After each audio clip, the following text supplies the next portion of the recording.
Dear students, most welcome on your YouTube channel DSA Memorial Academy Badarkha. Dear students, आज हम बात करने वाले हैं 12th क्लास का एग्जाम 24 फरवरी में आने वाला है और उसमें एक पोर्शन होगा सेक्शन बी यानी राइटिंग और उसमें दो क्वेश्चन आपको बहुत बड़े बड़े यानी 10 मार्क्स के आने वाले हैं। एक क्वेश्चन लेटर से रिलेटेड होगा जिसके बारे में हम प्रीवियस वीडियो में बात कर चुके हैं और एक क्वेश्चन आर्टिकल से रिलेटेड होगा जिसके बारे में आज हम इस वीडियो में बात करने वाले हैं। सबसे पहले हम बात करते हैं कि हमारे लिए कौन कौन से आर्टिकल्स मोस्ट इंपॉर्टेंट हो सकते हैं। तो उसके बारे में हम अपने स्टूडेंट्स को 6 या 7 आर्टिकल्स सजेस्ट करते हैं जिनकी लिस्ट हमारे बोर्ड पर आपको नजर आ रही है।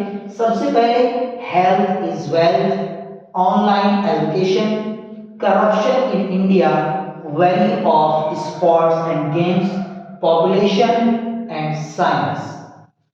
स्टूडेंट्स, प्रॉब्लम ये है कि अगर इनमें से याद किया हुआ आ जाता है तो मैनी कॉन्ग्रेचुलेशंस, लेकिन अगर याद किया हुआ नहीं आता तो हमारे स्टूडेंट्स मायूसी का और कम हिम्मती का शिकार हो जाते हैं। लेकिन स्टूडेंट्स, मैं आपको बताना चाहता हूं कि ये आर्टिकल्स कभी कभी थोड़ा बहुत नाम चेंज होकर भी आ जाते हैं। ऐसा जरूरी नहीं है कि किसी आर्टिकल को हमने हेल्थ इज वेल्थ के नाम से याद किया वो इसी नाम से एग्जाम में आ जाए, ऐसा जरूरी नहीं है, बल्कि नाम चेंज होकर भी आपको आर्टिकल मिल सकता है। ये बहुत सारे नाम से आपके एग्जाम में आपको मिल सकता है। For example, health is wealth की जगह आ जाए इंपॉर्टेंस ऑफ हेल्थ, या इसकी जगह आ जाए सीक्रेट ऑफ हेल्थ, यानी कोई ना कोई कीवर्ड ऐसा मिलेगा नेम चेंज करने के बाद वो देगा कि हमको वहां पर यही आर्टिकल लिखना है, लेकिन हम समझ नहीं पाते। आपको नाम देखने के बाद थोड़ी सी मेंटल एबिलिटी को यूज करना होगा, अपनी मानसिक क्षमता को यूज करना होगा कि इस नाम से रिलेटेड हमने कौन सा आर्टिकल याद किया है। ठीक है स्टूडेंट्स, इसी तरह ऑनलाइन एजुकेशन, इसकी जगह जरूर नहीं आपको यही नाम मिले, मॉडर्न टेक्नोलॉजी मिल जाए, या importance of computer, importance of computer और ऑनलाइन एजुकेशन सारी कंप्यूटर से रिलेटेड है। तो जहां तक मैं समझता हूं आप लिख सकते हैं। थोड़ा सा मेंटल एबिलिटी को यूज करना है, मानसिक क्षमता को यूज करना है, डरना नहीं, घबराना नहीं। जो आपने याद किया है, आपने अगर ये 6 आर्टिकल्स याद किए हैं तो मैं चैलेंज के साथ कह सकता हूं ऐसा इम्पॉसिबल है कि एग्जाम में आने वाला आर्टिकल इन 6 में से किसी ना किसी से रिलेटेड ना हो। नाम चेंज हो सकता है लेकिन किसी ना किसी से रिलेटेड जरूर होगा। जैसे करप्शन इन इंडिया, कंट्री से रिलेटेड तो जरूर आपको एक ना एक आर्टिकल याद करना है। करप्शन इन इंडिया की जगह टेररिज्म इन इंडिया जाए तो क्या आप छोड़ देंगे? नहीं, बल्कि करप्शन और टेररिज्म ये दोनों एक दूसरे से कहीं ना कहीं सिमिलरिटी रखते हैं, तो नाम चेंज होकर भी आ सकता है। ये बात आप समझिए। जैसे हमने इसमें लिखा है साइंस, तो science is a curse, science is a bane और बूम, किसी ना किसी नाम से वो आ सकता है। जैसे लास्ट ईयर का एग्जाम पेपर अगर हम देखते हैं तो इसके अंदर हमें एक मिलता है चैलेंजेस बिफोर आवर कंट्री।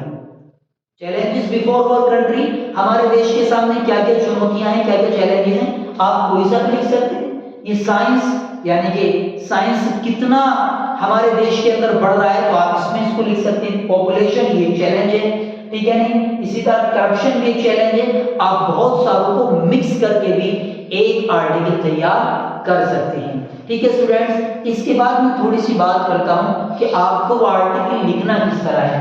तो आपने देखा कि वो सेक्शन बी है। सबसे पहले आप लिखेंगे डार्क पेन से सेक्शन बी और उसके बाद पूरा लिखेंगे आंसर नंबर 2।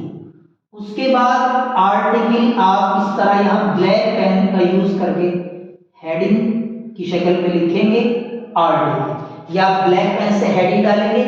उसके बाद उस आर्टिकल का नाम लिखेंगे। Suppose that health is wealth अगर आ जाए तो हेल्थ इज वेल्थ। ये आप ऊपर व्यू आपको देना है इस तरह का, और फिर लाइन की स्टार्टिंग से आप यहां से आर्टिकल लिखना शुरू करेंगे। ठीक है, सबसे पहले सेक्शन का नाम डालना है, सेक्शन बी। आपके पास अगर टाइम हो तो ब्रैकेट में राइटिंग भी लिख सकते हैं। ठीक है, नहीं लिखेंगे तो नो प्रॉब्लम, क्योंकि टाइम की बहुत वैल्यू होती है उस वक्त। और आंसर नंबर 2, उसके बाद आर्टिकल ब्लैक पेन से लिखेंगे, और उसके बाद उस आर्टिकल का नाम आपको लिखना होगा जो आर्टिकल आप लिखना चाहते हैं। ठीक है, आर्टिकल लिखने का मेथड मैंने आपको बताया, लेकिन याद आपको जरूर करना पड़ेगा। अगर बिल्कुल आउट ऑफ सिलेबस आ जाए तो कुछ कीवर्ड है आपके पास, मैं आपको कीवर्ड दे देता हूं जो आप हर आर्टिकल में यूज कर सकते हैं।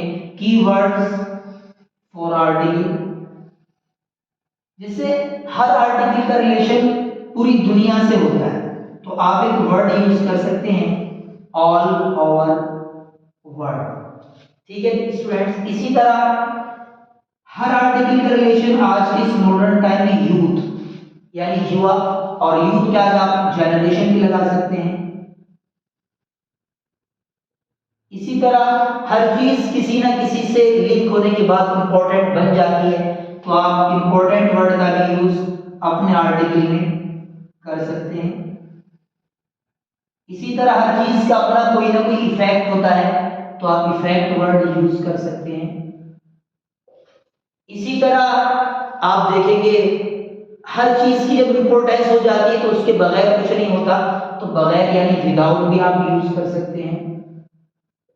और आप बहुत सारे कीवर्ड अपने मॉडल या बुक के माध्यम से भी फाइंड आउट कर सकते हैं, और उन कीवर्ड को यूज करके आप आर्टिकल बना सकते हैं।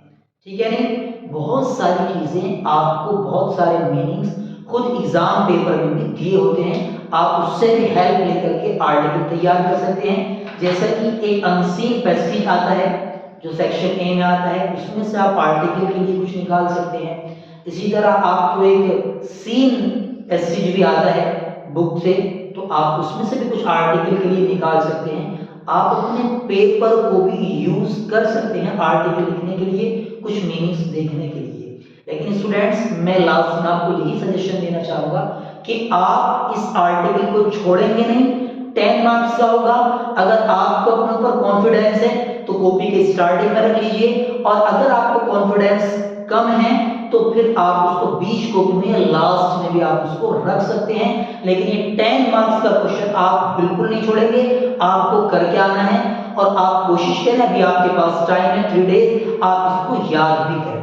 ठीक है स्टूडेंट्स, चलिए आज के लिए मैं इस वीडियो को यहीं कंप्लीट करता हूं। मिलेंगे फिर एक नई वीडियो में नए टॉपिक के साथ। इस वीडियो को जरूर माइंड में रखेंगे। सेक्शन बी पॉसिबल हो तो राइटिंग लिख सकते हैं, और उसके बाद आंसर नंबर 2 यहाँ आर्टिकल ब्लैक पेन से और आर्टिकल का नाम भी लिखना है, और उसके बाद लिखना शुरू कर देना है। और 4 या 5 लाइन के बाद पैसेज जब आपका कंप्लीट हो जाता है, सपोज दैट आपने आर्टिकल को लिखना शुरू किया